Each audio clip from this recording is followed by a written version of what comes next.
Hello बच्चों लोग। तो पीरियोडिक टेबल में कभी आप लोगों ने ध्यान से देखा है कि जितने भी एलिमेंट है सबके मास पॉइंट में गिवन है। जैसे पहले एलिमेंट से स्टार्ट करो, हाइड्रोजन। हाइड्रोजन का मास गिवन है 1.008।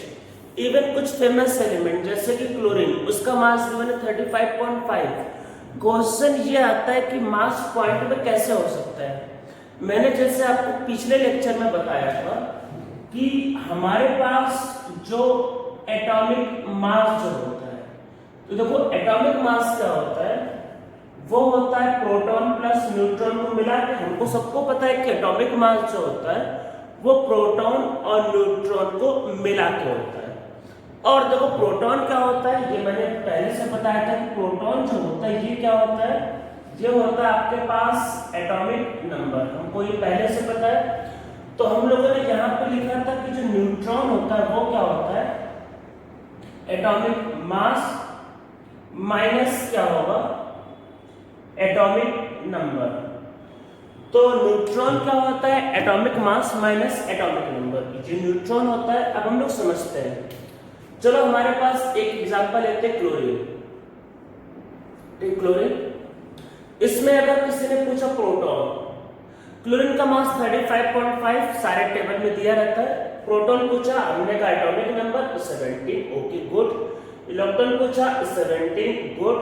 Neutron mass number minus atomic number, that is 18.5।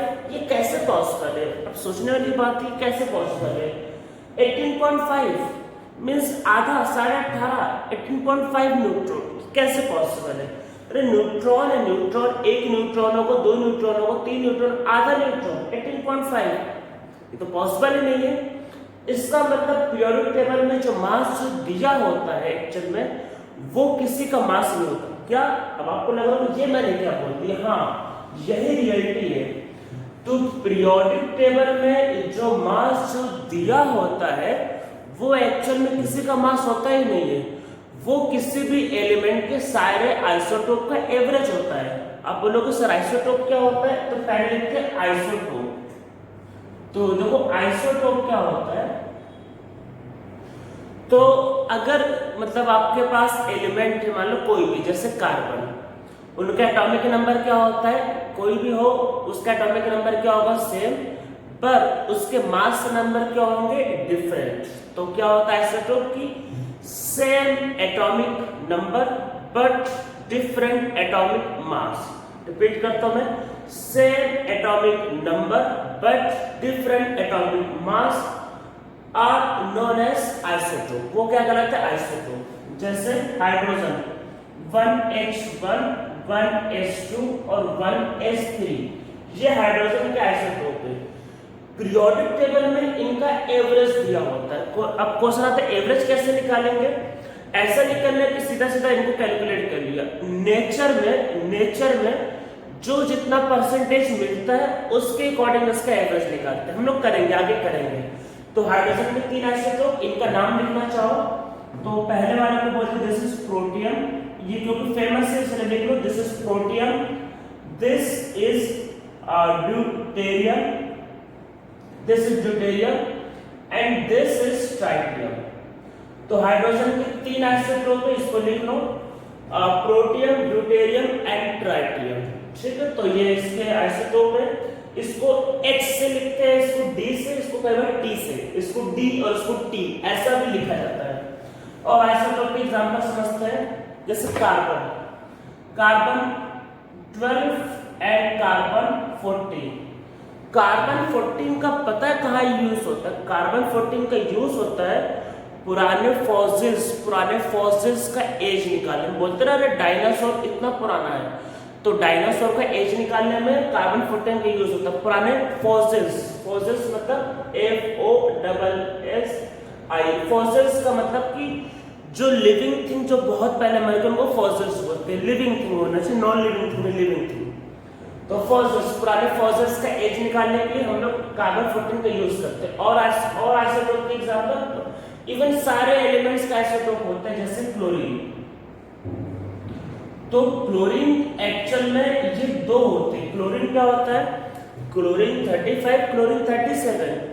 और पीरियोडिक टेबल में जो वैल्यू दिया होता है दोनों ने दिया होता है, वो क्या होता है 35.5। तो क्या होता है इन पीरियोडिक टेबल जो मास जो गिवन होता है, मतलब जो मास गिवन होता है वो क्या होता है किसी भी एलिमेंट के सारे आइसोटोप का एवरेज। तो क्या होता है in periodic table average atomic mass of all the element is given.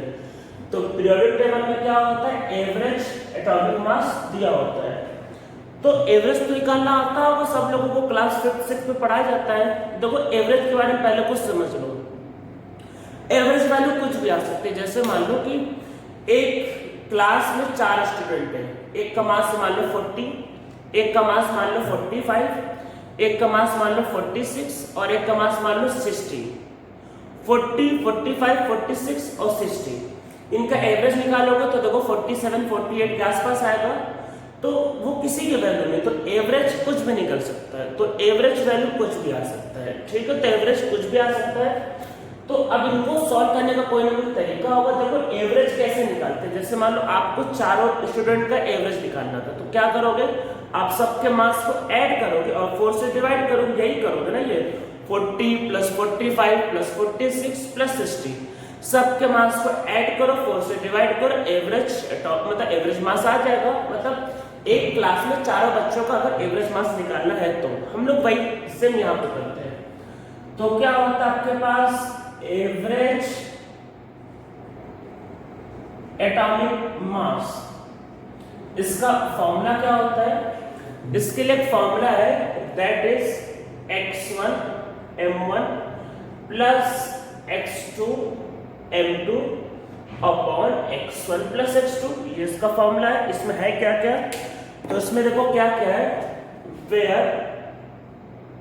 Where x1 and x2 are percentage किसके of m1 and m2। x1 x2 क्या है? परसेंटेज m1 और m2 के परसेंटेज। बहुत अच्छी बात ये। अगर मान ली देखो दो आइसोटोप की अगर 3 हो गए तो उसको x3 m3 करना, नीचे x3 समझते सब समझते, पहले लिख लो, पहले फॉर्मूला लिख लेते हैं। और m1 m2 क्या है? m1 एंड m2 क्या है? Are atomic masses, atomic mass. ये ध्यान रखना x1 x2 परसेंटेज है, तो इसलिए x1 प्लस x2 का सम 100 होगा। ये बात ध्यान रखना है। अगर देखो दो आइसोटोप है, कोई एलिमेंट के दो आइसोटोप, तो ऐसे दो बार करना है। अगर 3 आइसोटोप हो गए तो x1 m1 plus x2 m2 plus x3 m3 upon x1 plus x2 plus x3, ठीक है। ये फॉर्मूला लिख लिया होगा। अब हम लोग उसको समझते हैं कि क्या है, फॉर्मूले को समझते हैं। तो देखो अब होता क्या है, जैसे आपके पास है क्लोरीन 37 और क्लोरीन 35, दो क्लोरीन होते हैं। तो नेचर में हमने क्या देखा, देखो दोनों का परसेंटेज इक्वल होना जरूरी नहीं है, नेचर में तो कुछ भी मिल सकता। तो नेचर में हमने देखा कि ये सिर्फ 25% होता है और नीचे वाला कितना 75%। तो क्लोरीन 37 सिर्फ 25% है और क्लोरीन 35 75% है। तो फॉर्मूला निकालते हैं, फॉर्मूला से करते हैं एवरेज बाय एटॉमिक मास। तो हम लोग फॉर्मूले से करते हैं। तो देखो x1 m1 पहले वाले का परसेंटेज, x1 परसेंटेज उसका मास 37 परसेंटेज x1 m1 जिसका परसेंटेज उसका मास, ठीक है। दूसरे वाले का परसेंटेज और उसका मास, नीचे total percentage x1 plus x2। Solve करोगे यू विल गेट 35.5, ठीक है। ये इसका आंसर आता है। तो बहुत सिंपल सा है। तो x1 m1 plus x2 m2 upon x1 plus x2, ये परसेंटेज क्या होता है आपको वही सॉल्व करने का तरीका होता है। समझ में आ गया? अब जैसे हम लोग चलो इस पे कुछ क्वेश्चंस को सॉल्व कर लेते हैं। इफ परसेंटेज ऑफ आयरन के मान तो 3 आइसोटोप है, Fe 55, Fe 56 and if 58 are 3 है, मान लो 3 आइसोटोप है तो उनका परसेंटेज लिख लेते हैं are 5,80 and 15%.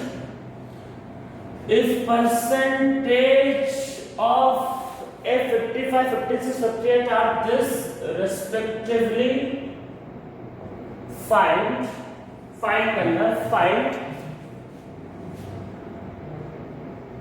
average atomic mass of iron.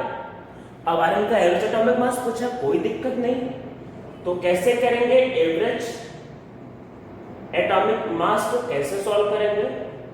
तो देखो पहले वाले का परसेंटेज 5, उसका मास 55, परसेंटेज को उसी को मास से, सेकंड वाले का परसेंटेज 80, उसका मास 56, थर्ड वाले का परसेंटेज 50 और उसका मास 58, परसेंटेज 15 मास 58 अपॉन टोटल 100। इसको आप सॉल्व कर लेना, कैलकुलेशन आप लोगों को आता होगा, you will get the answer. So आप इसको सॉल्व करना, you will get the average atomic mass of iron, ठीक है? तो उसका परसेंटेज आ जाएगा। फिर हम लोग अब इस पे देखो नेक्स्ट न्यूमेरिकल करते हैं। अब कई बार क्या होता है कि क्वेश्चन में एवरेज एटॉमिक मास दिया हो तो परसेंटेज पूछता है, कैसे सॉल्व करेंगे देखते हैं।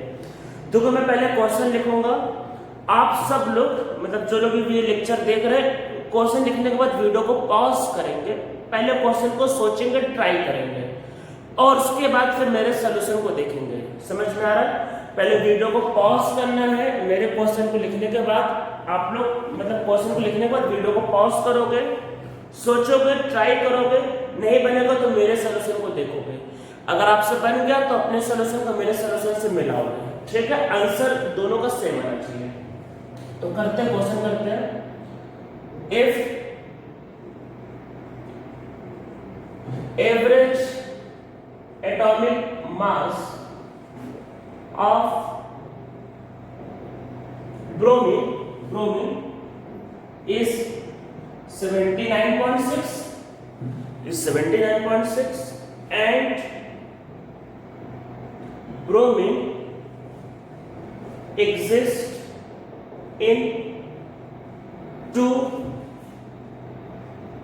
isotopic form, that is bromine 79 and bromine 81, that is bromine 79 and bromine 81. Find percentage of bromine 79 and bromine 81. तो हमें क्या है कि दोनों का परसेंटेज निकालना है। Find percentage of bromine 79 and bromine 81। Question लिखने के बाद सब लोग आप वीडियो को पॉज करेंगे, इसको ट्राई करेंगे और फिर मेरे सॉल्यूशन को मिलाएंगे। तो अब देखो ऐसा है कि परसेंटेज नहीं गिवन है, तो एक काम करते हैं कि चलो एक परसेंटेज का जूम कर लेते हैं। तो लेते हैं लेट ब्रोमीन 79 का परसेंटेज है x ले लेते हैं। अब देखो परसेंटेज हमको पहले से पता है x1 + x2 100 होता है। अगर एक x है तो ऑटोमेटिक दूसरे वाले का जो परसेंटेज होगा दैट विल बी 100 - x, क्योंकि हमको पता है कि दोनों का परसेंटेज का समेशन 100 होता है। अगर एक x होगा तो दूसरा ऑटोमेटिक 100 - x होना चाहिए। अब देखो फॉर्मूले के हिसाब से क्या है, एवरेज का फॉर्मूला क्या है, x1 m1 + x2 m2 upon x1 + x2। Average कितना गिवन है 79.6, पहले वाले का परसेंटेज x और जिसका परसेंटेज उसका मास क्या 79, दूसरे वाले का परसेंटेज 100 - x उसका मास 81 और नीचे समेशन 100। इसको इधर 70 by आप मल्टीप्लाई करना, this will be 8100 and -2x। So x is आपके पास इधर ये इधर x is 70, तो 70 means this is 70% and this is 30%। तो आप सब लोग अपने सॉल्यूशन को पहले सॉल्व करना और मेरे सॉल्यूशन से मिलाना, अगर सेम आ रहा है तो मींस आपने सही किया। So one is 70% and other will be 30%। तो ये हमारा क्या आएगा, आंसर आएगा। अब हम लोग क्या करते हैं, एक न्यूमेरिकल और करते हैं एवरेज एटॉमिक मास पे, आगे कुछ और करने के पहले।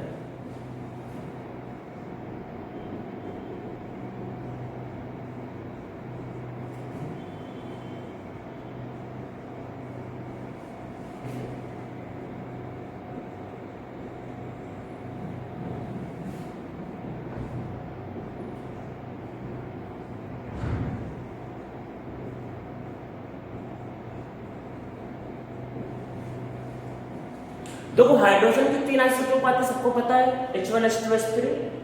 तो H1 H2 H3 तो H2 मैंने लिख दिया, percentage of H2 is 10। Find the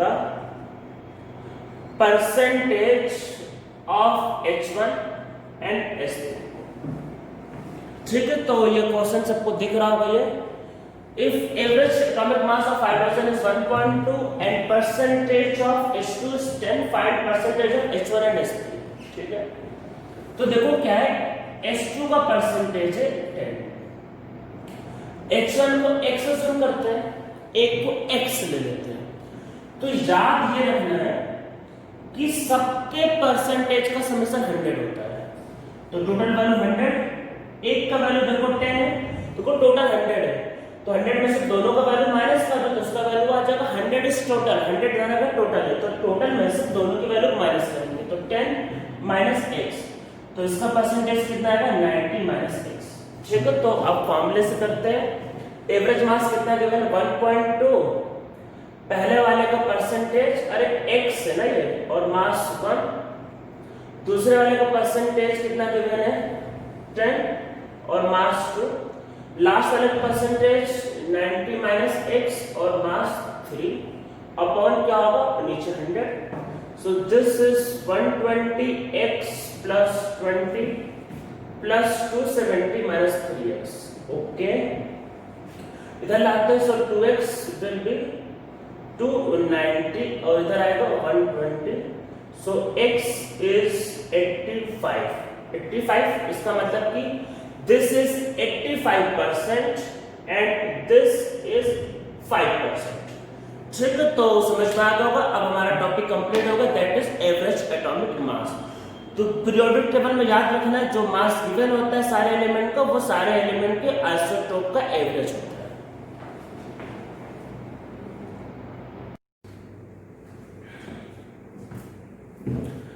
अब हम लोग समझते हैं कि वैलेंस इलेक्ट्रॉन क्या होता है, वैलेंस इलेक्ट्रॉन।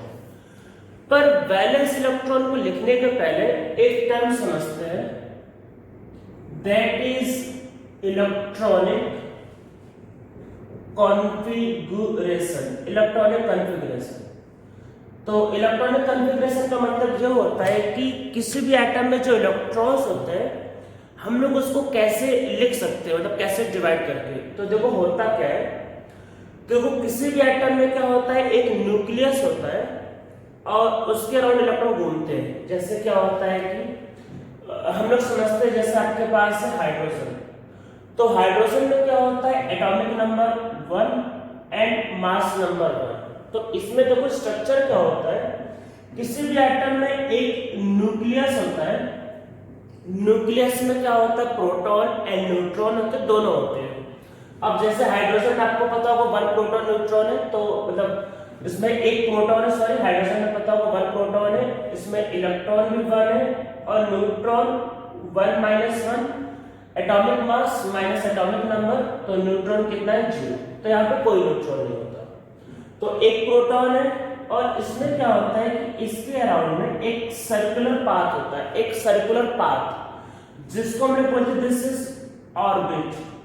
तो किसी भी एटम में क्या होता है कि न्यूक्लियस के अराउंड जो सर्कुलर जो पाथ होता है उसमें ही इलेक्ट्रॉन रिवॉल्व करता है। जैसे आप समझ लो ये कैसे है, जैसे आप लोगों ने सन को देखा होगा, सन हमारा सोलर सिस्टम सन, तो देखो सन के अराउंड में क्या होता है, मरकरी घूमता है, वीनस घूमता है, या फिर अर्थ हमारा रोटेट करता है।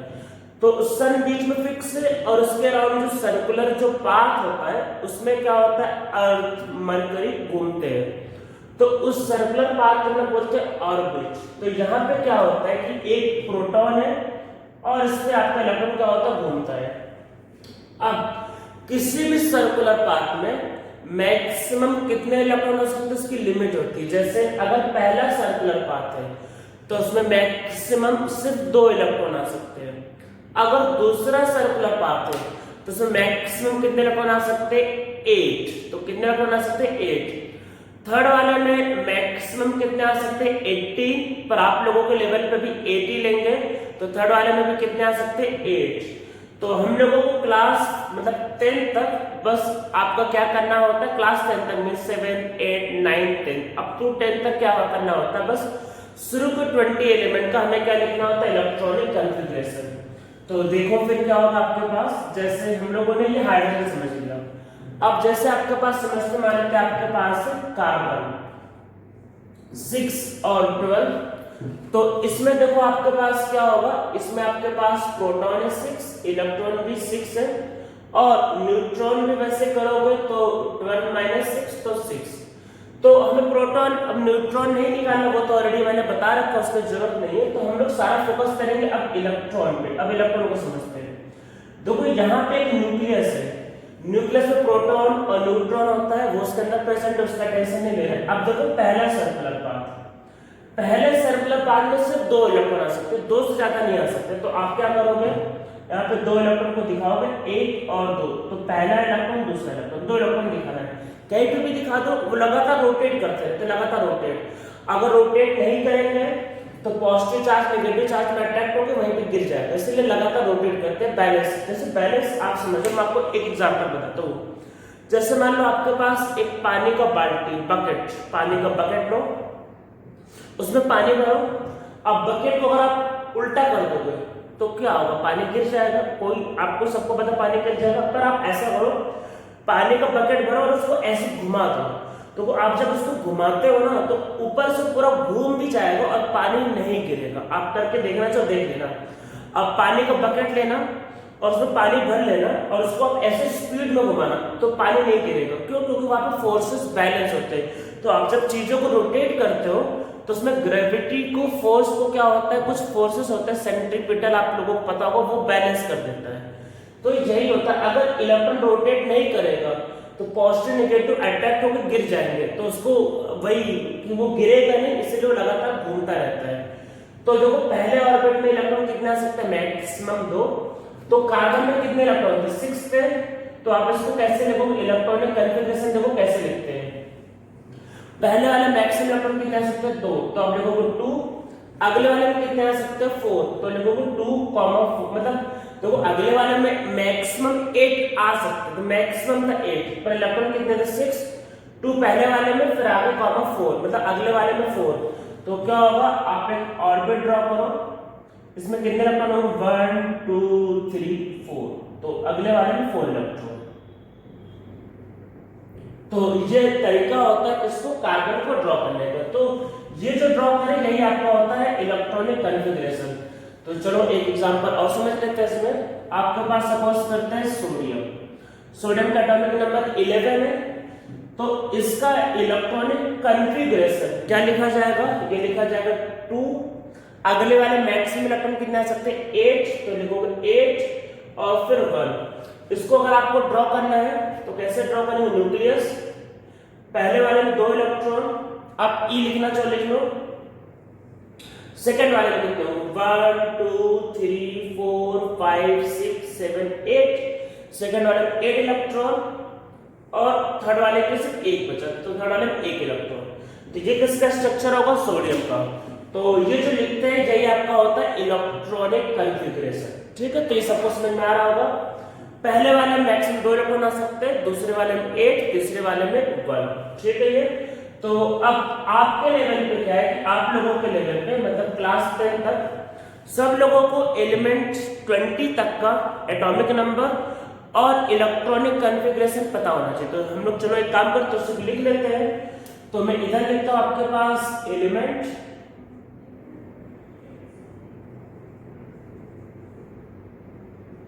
और वो सब उसी सीक्वेंस में है और साथ में उसका इलेक्ट्रॉनिक कॉन्फ़िगरेशन। तो देखो टेबल में पहला एलिमेंट कौन है, हाइड्रोजन, उसका कॉन्फ़िगरेशन 1। और ये जो लिखा है ये एटॉमिक नंबर है, ठीक है, एटॉमिक नंबर है, ध्यान रखना, ये जो लिखा हुआ है बगल में ये एटॉमिक नंबर ही है। तो ये जो लिखा है this is atomic number, atomic number. तो 1 2 3 4 5 hydrogen, helium, lithium, beryllium, boron. तो इन सब का आपको कॉन्फ़िगरेशन लिखना भी है और याद भी करना है। And 6 is carbon. तो क्या होता है इसको 2, लिथियम क्या होगा 2,1 ऐसा लिखते हैं, बेरिलियम 2,2, बोरॉन 2,3, कार्बन 2,4, ठीक है। फिर ये आपके पास पहला हो गया, फिर आगे लिखते हैं, फिर से भाई एटॉमिक नंबर, ये सबको याद होना चाहिए एक्चुअली में। फिर एलिमेंट का एटॉमिक नंबर याद होना चाहिए और साथ में उसका कॉन्फ़िगरेशन भी सबको पता होना चाहिए, इलेक्ट्रॉनिक कॉन्फ़िगरेशन। तो 6 के बाद फिर 7 8 9 10 11 12 और 13। तो वो 7 एलिमेंट कौन सा है? N means nitrogen, hydrogen, helium, lithium, beryllium, boron, carbon. Nitrogen, oxygen, fluorine, neon, sodium, magnesium, aluminium. Configuration 2,5, 2,6, 2,7, 2,8। Limit R की खत्म हो गई। तो 2,8,1, 2,8,2, 2,8,3, ठीक है। यहाँ तक सबको समझ में आ रहा होगा ये। फिर हम लोग इसके आगे भी लिख लेते हैं, कितने होगा 30।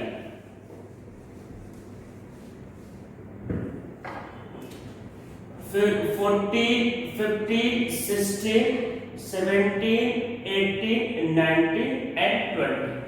14 कौन सा एलिमेंट है? सिलिकॉन, जिसका यूज मोबाइल में होता है या फिर कोई भी इलेक्ट्रॉनिक डिवाइस में होता है, this is silicon. Phosphorus, sulphur, chlorine. Argon gas, inert gas है। इवन अगर आपको पता होगा कि एटमॉस्फेयर में सबसे ज्यादा कौन सा गैस मिलता है? नाइट्रोजन। सेकंड कौन सा गैस मिलता है? ऑक्सीजन। थर्ड गैस सबसे ज्यादा कौन सा मिलता है एटमॉस्फेयर में? ये आर्गन। तो ARGON, आर्गन। तो ये एटमॉस्फेयर में मिलने वाला तीसरा सबसे ज्यादा गैस है, तो आर्गन, ठीक है, आर्गन। फिर 19 पोटेशियम एंड 20 कैल्शियम। तो क्लास 10 तक में 7 8 9 10 सबके बच्चों को ये सब याद होना चाहिए। Silicon 2,8,4, this 2,8,5, 2,8,6, 2,8,7 and argon is 2,8,8, potassium 2,8,8,1 and this is 2,8,8,2। ठीक है, ये सबका कॉन्फ़िगरेशन। अब हम लोग इसमें एक टर्म समझते हैं, ये तो सबने लिख ही लिया होगा, ठीक है। तो ये इलेक्ट्रॉनिक कॉन्फ़िगरेशन होता है। अगर आपको किसी का ड्रॉ करने का मन करे तो आप सर्किल को, वही ऑर्बिट को ड्रॉ करके कर लेना। अब इसमें तो कोई एक टर्म होता है, दैट इज वैलेंस इलेक्ट्रॉन। कि वैलेंस इलेक्ट्रॉन क्या होता है? तो देखो, सबसे पहला, जैसे ये अंदर का ऑर्बिट है, ये बाहर का और ये बाहर का, तो जो आउटर मोस्ट ऑर्बिट होता है, ये जिसको हम कई बार बोलते हैं आउटर मोस्ट शेल, जो आउटर मोस्ट जो शेल होता है उसमें जो इलेक्ट्रॉन प्रेजेंट होते हैं, ये क्या रहता है? Valence electron. तो क्या होता है आपके पास? ये होता है electrons present in outer most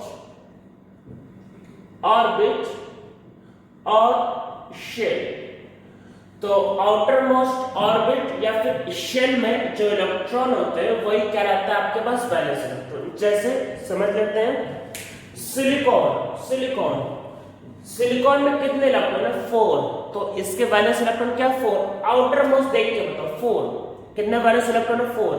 phosphorus कितने इलेक्ट्रॉन है? 5 लास्ट वन, तो वैलेंस इलेक्ट्रॉन 5। इसमें कितने 6, इसमें कितने 7, इसमें कितने 8, वैलेंस इलेक्ट्रॉन 8, वैलेंस इलेक्ट्रॉन 8 धनात्मक 8। इसमें कितना है, इसमें लास्ट वाले में 1, तो इसमें क्या 1, इसमें क्या है 2। तो electron present in outer most orbit और शेल। तो जो आउटर मोस्ट ऑर्बिट या फिर जो शेल में जो इलेक्ट्रॉन जो होते हैं वो आपके पास क्या कहलाते हैं, वैलेंस इलेक्ट्रॉन। ठीक है, तो सबको समझ में आ गया होगा ये होता है वैलेंस इलेक्ट्रॉन। अब इसमें एक वर्ड होता है वैलेंसी। कि वैलेंसी क्या होता है, एक्चुअली वैलेंसी क्या होता है, किसी भी एलिमेंट की कंबाइनिंग कैपेसिटी को बताता है। जैसे मान लो कि वाटर, तो वाटर में हाइड्रोजन और ऑक्सीजन कुछ मिलकर फॉर्म करते हैं। तो ऐसे क्या होते हैं कि कुछ एलिमेंट्स अनस्टेबल होते हैं, जैसे हाइड्रोजन, ऑक्सीजन, सोडियम। तो वो क्या होता है किसी और के साथ कंबाइन होकर या खुद के साथ भी कंबाइन होकर क्या होता है कि एक स्टेबल मॉलिक्यूल फॉर्म करते हैं। तो वो जो कंबाइन जो होते हैं उनकी जो कंबाइनिंग कैपेसिटी होती है वही कहलाता है वैलेंसी। तो वैलेंसी क्या होता है, ये होता है combining capacity of an element. तो ये क्या होता है, combining capacity of an element. तो किसी भी एलिमेंट की जो कंबाइनिंग कैपेसिटी होती है वो होती है वैलेंसी। तो वैलेंसी को निकालने का तरीका क्या होता है, तो अगर आपको कभी भी वैलेंसी निकालना है तो इसके लिए क्या करोगे, वैलेंसी इक्वल टू होता है number of valence electron. Valency क्या होता है, नंबर ऑफ वैलेंस इलेक्ट्रॉन पर कब, इसमें कंडीशन है कब, when number of valence electron,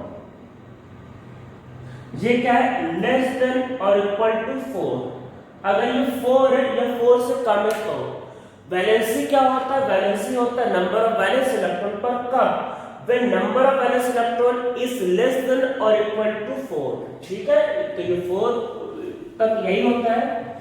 अगर इससे ज्यादा हो गए, मतलब क्वेश्चन वैलेंस इलेक्ट्रॉन तो अभी 8 तक आ रहे थे, जैसे क्लोरीन का देखो 7 आया था, ऑक्सीजन का 6 आया था, तब क्या करेंगे, तो वैलेंसी का एक सेकंड फॉर्मूला होता है, वैलेंसी इक्वल टू क्या होता है, वैलेंसी इक्वल टू होता है 8 में से माइनस करना है वैलेंस इलेक्ट्रॉन। वैलेंस इलेक्ट्रॉन को माइनस करना है कब, ये कब करना है, when valence electron is more than और इक्वल टू 5। अगर ये 5 या 5 से ज्यादा होते हैं तो, मतलब 5 या 5 से ज्यादा होंगे तो ये, और अगर 4 या 4 से कम होंगे तो ये। तो ये तो फॉर्मूले आपको याद रखने हैं। वैलेंसी क्या होता है, नंबर ऑफ वैलेंस, वैलेंसी का मतलब combining capacity means number of bond form by element. Bond मतलब कि दो एलिमेंट को जो जोड़ने के लिए काम करता है, बॉन्ड, वही। बाकी बॉन्डिंग के बारे में आगे अलग से चैप्टर वो करेंगे हम लोग। तो वैलेंसी क्या होता है, नंबर ऑफ वैलेंस इलेक्ट्रॉन, और वैलेंसी क्या होता है 8 माइनस वैलेंस इलेक्ट्रॉन। तो वैलेंस इलेक्ट्रॉन अगर 4 तक होगा तो ये फॉर्मूला, और अगर 4 से ज्यादा होगा 5, 6, 7 तो 8 में से क्या करना होता है, वैलेंस इलेक्ट्रॉन को माइनस करना होता है।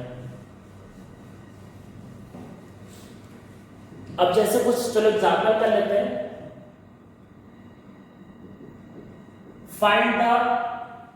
Find the valency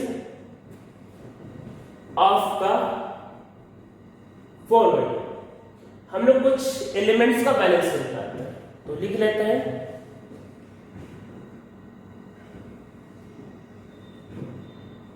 lithium,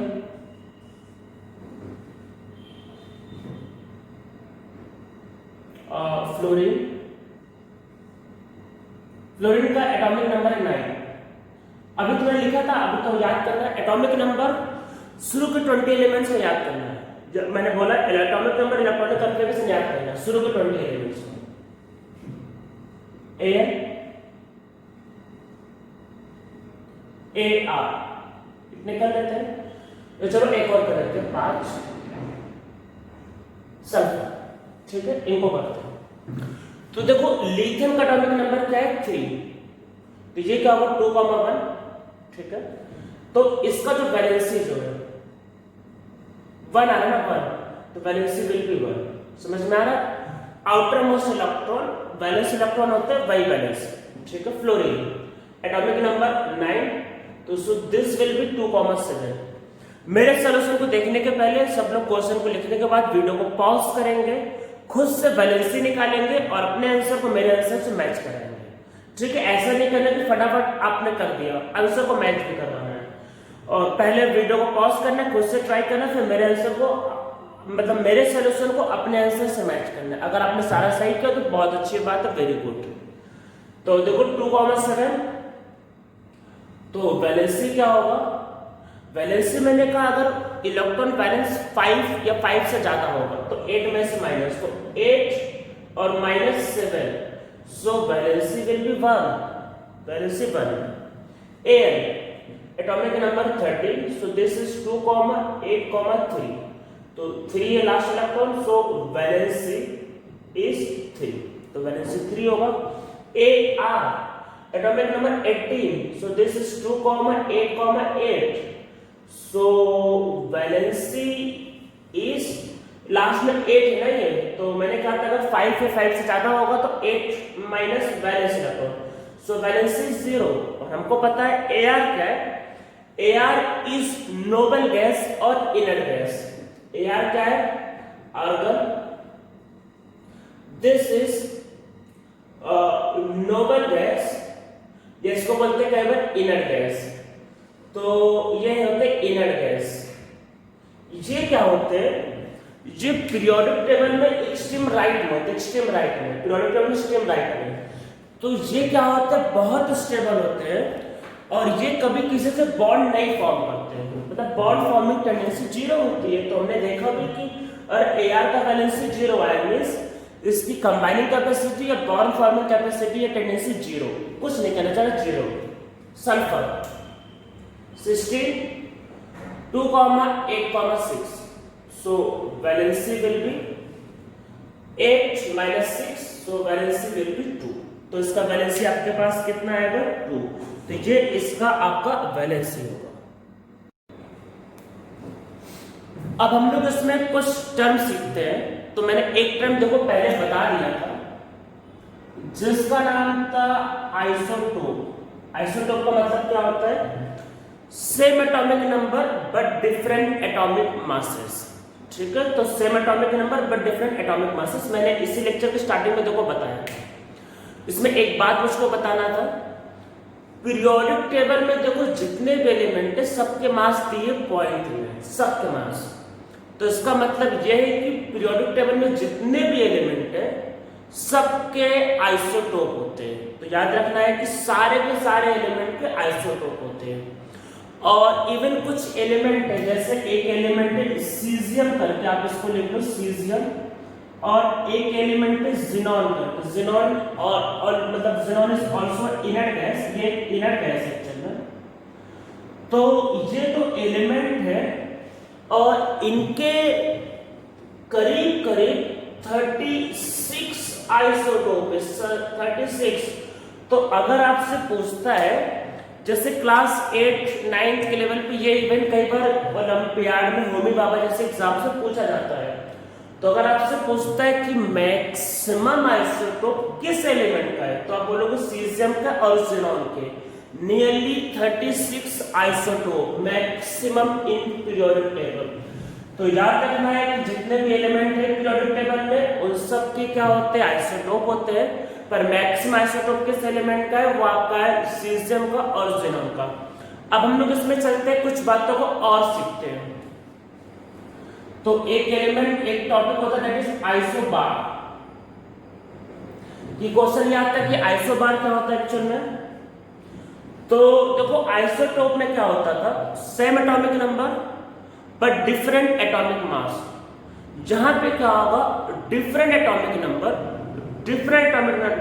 but same atomic mass. तो यहां पे क्या होता है?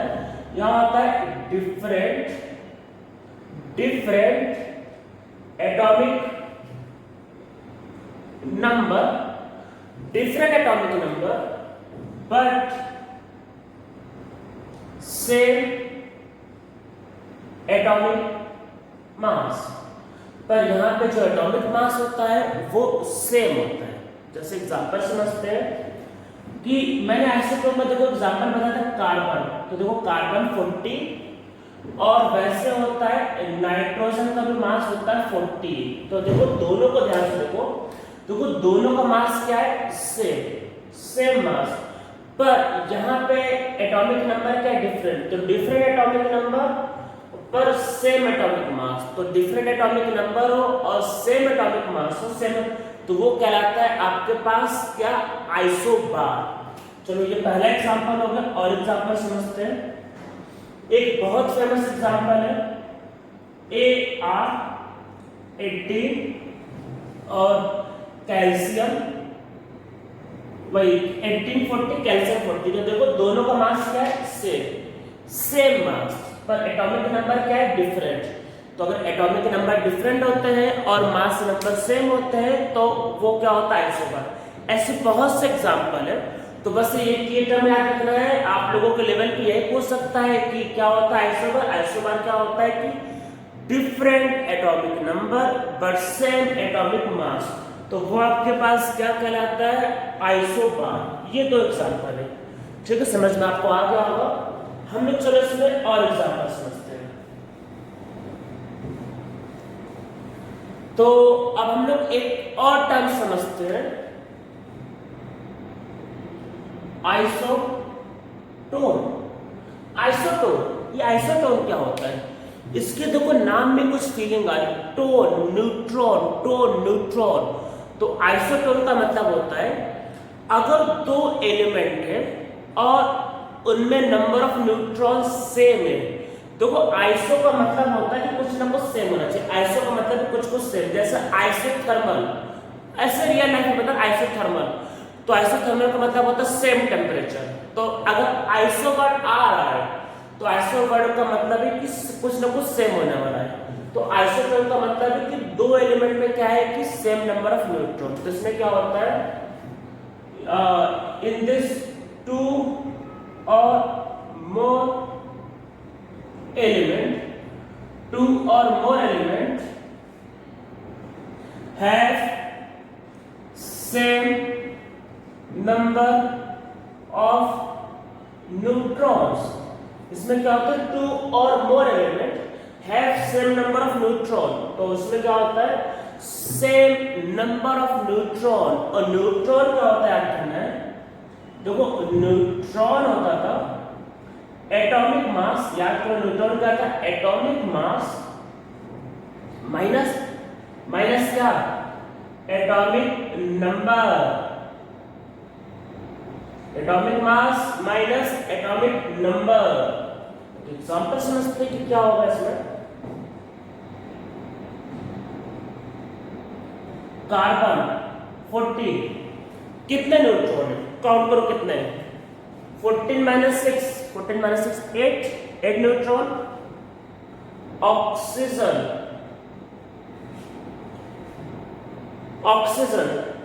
16 माइनस 8 कितना होगा, 8 और 8 सेम न्यूट्रॉन। अरे 14 माइनस 6 कितने न्यूट्रॉन होंगे, 8। 16 माइनस 8 कितने न्यूट्रॉन होंगे, 8। तो ये कैसा है, आइसोटोन। क्या है, आइसोटोन। और एग्जांपल चलो समझ लेते हैं। सेकेंड, सोडियम और मैग्नीशियम, कितने न्यूट्रॉन है, 12। अरे 23 माइनस 11 12। इसमें कितने न्यूट्रॉन है, 24 और माइनस 12 करेंगे तो कितने न्यूट्रॉन आ रहे हैं भाई, कितने न्यूट्रॉन आ रहे हैं, कितने न्यूट्रॉन, 12। तो आइसोटोन हो गए। तो ये होगा आपका आइसोटोन। और एग्जांपल चलो एक और कर लेते हैं।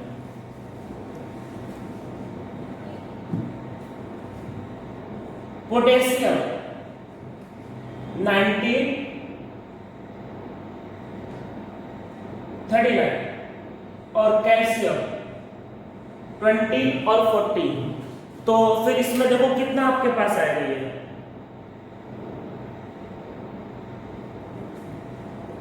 तो यहाँ पे देखो कितना आया 39 माइनस 19 कितने न्यूट्रॉन आ रहे हैं 20, 40 माइनस 20 कितने न्यूट्रॉन आ रहे हैं 20, ये भी आइसोटोन। चलो एक एग्जांपल और कर लेते हैं, मजा आ रहा होगा, बस न्यूट्रॉन देखना है।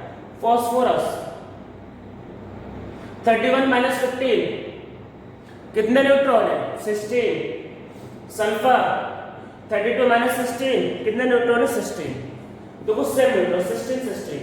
तो अगर दो एलिमेंट में जब दो एटम में सेम नंबर ऑफ न्यूट्रॉन होते हैं तो वो कहलाता है आइसोटोन। और एक और टॉपिक इसमें करते हैं, देखो आइसोटोप पहले देखा था, आइसोटोप आइसोबार आइसोटोप। अब एक और आइसो इलेक्ट्रॉनिक, नाम में देखो आइसो और आगे क्या है लिखा है इलेक्ट्रॉन, तो यहां पे मतलब क्या सेम होगा इलेक्ट्रॉन। तो इसमें क्या होता है इफ टू और मोर स्पीसीज का मतलब अब ये होता है, अगर मैंने स्पीसीज वर्ड किया तो ये एटम मॉलिक्यूल आयन कुछ भी हो सकता है। तो क्या क्या हो सकता है एटम मॉलिक्यूल और आयन कुछ हो सकता है। इफ टू और मोर species have same number of electrons it is known as isoelectronic। it is known as isoelectronic। तो isoelectronic क्या रहता है चलो समझते हैं।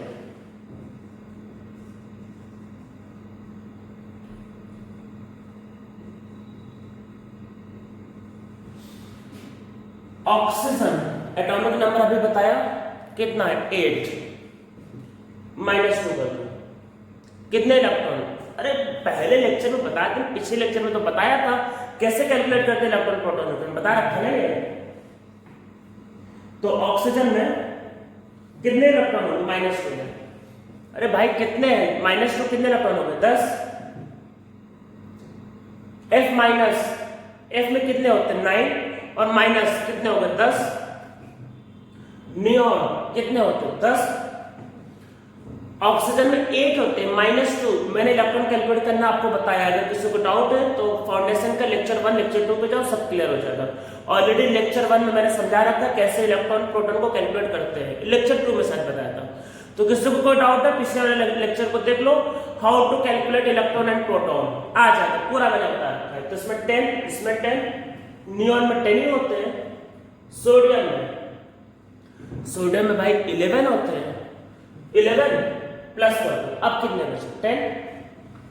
मैग्नीशियम एक और कर लो Al, सब में कितने इलेक्ट्रॉन 10। तो ये सारे के सारे क्या है आइसो इलेक्ट्रॉनिक। तो देखो सब में क्या है सेम नंबर ऑफ इलेक्ट्रॉन। चलो और एग्जांपल ले लिया जाए, मजा आ रहा होगा। सब में सेम इलेक्ट्रॉन और ले लेते हैं। फॉस्फोरस -3 18, सल्फर -2, कोई भी आ सकता है, आपको एग्जाम में कोई भी दो एग्जांपल आ सकते हैं। तो मतलब सब में देखो सेम, यही दोनों आ जाए, पूछे क्या है iso electronic same electron. Cl -18 सब में 18 इलेक्ट्रॉन है, और इसमें Ar अरे आर्गन 18 K प्लस Cl2+ सब में निकालो 18 इलेक्ट्रॉन। तो ये सब क्या है आइसो इलेक्ट्रॉनिक। आइसो इलेक्ट्रॉनिक में देखो मैंने कहा एटम भी हो सकता है, मॉलिक्यूल भी हो सकता है, आयन भी हो सकता है। अरे अभी तो बोला आयन भी हो सकता है, ऐसे तो कुछ है नहीं कि आयन नहीं होगा। तो अब आपको देखो एटम हो गया, आयन हो गया, मॉलिक्यूल तो बोला सर दिखाया नहीं आपने। चलो मॉलिक्यूल ले लेते हैं। कार्बन मोनोऑक्साइड सबने सुना होगा, कार्बन मोनोऑक्साइड कितने इलेक्ट्रॉन होते हैं कितने। अरे कार्बन में 6, ऑक्सीजन में 8, कितने हैं 14। और नाइट्रोजन गैस में कितने होते हैं, नाइट्रोजन गैस में काउंट करो कितने 7 + 7 14। तो और सिलिकॉन में काउंट करो कितने होते हैं 14 हो गया ऐसे इलेक्ट्रॉनिक। और क्या चाहिए, चलो और एग्जांपल लेते हैं। CO2 गैस काउंट कर लो, काउंट करना आता हो काउंट कर लो, कितने होते हैं, कितने आ रहे काउंट कर लो, 6 और 8 प्लस 8। अरे कैसे निकालेंगे बताया, पिछला लेक्चर देखो, इलेक्ट्रॉन निकालना पहले से पढ़ा रखा है, कोई डाउट नहीं, पिछला लेक्चर देखो। और N2 को कितने इलेक्ट्रॉन होते हैं, 22। तो ये सब किसके एग्जांपल, आइसो इलेक्ट्रॉनिक। तो आइसो इलेक्ट्रॉनिक में क्या होता है, सेम नंबर ऑफ इलेक्ट्रॉन, उसमें एटम भी हो सकता है, आयन भी हो सकता है, मॉलिक्यूल कुछ भी हो सकता है। तो अगर सेम नंबर ऑफ इलेक्ट्रॉन होंगे तो वो क्या कहलाएगा, आइसो इलेक्ट्रॉनिक।